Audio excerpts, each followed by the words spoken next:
Habang naglalakad paakyat sa bundok sina Ces Brilon, cameraman Jimmy Encarnacion, assistant cameraman Angelo Valderrama, palihim na nakunan ni Jimmy ang mga kasama nilang Abu Sayyaf.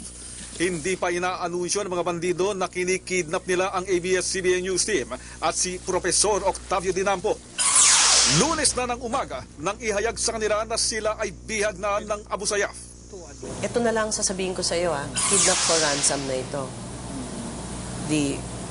Sinusubukan ko silang kumbinsin na bakit hindi na lang interview. Tapos, tinanong ko, wala pa kayong political demands? Sabi nila, wala. Hindi naman nakikinig ang gobyerno kundi pera lang. Hindi naman nawala ng loob sina Jimmy at Angelo. Palihim na kinunan ang mga nagpabantay sa kanilang mga bandido.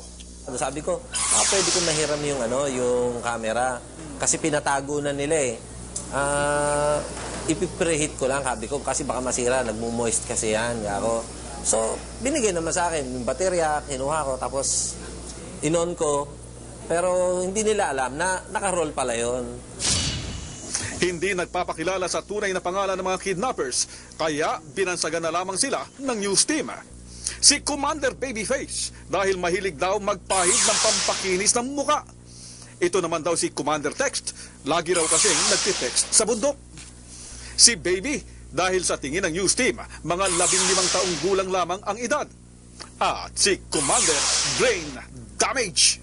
Lumapit yun kay Jimmy. Sabi niya, Jimmy, alam mo ba ang pangalan ko?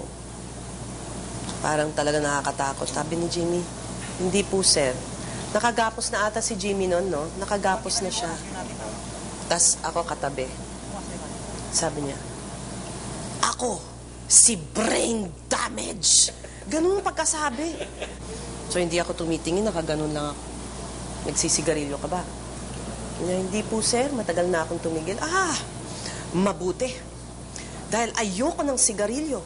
Pero shabu, okay yan sa akin. Gusto mo ng shabu? Pero dumating ang pagkakataon na balak na nilang pugutan ng ulo si Angelo Valderrama. Akala nga ni Angelo, tatapusan na niya yun. Dasal ako ng dasal, tapos niisip ko rin paano yung pamilya ko.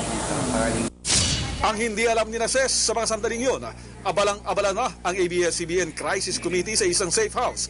Nakikipag-usap sa mga kinaukulan para mapigilan ang napipintong pagpugot kay Angelo Valderrama.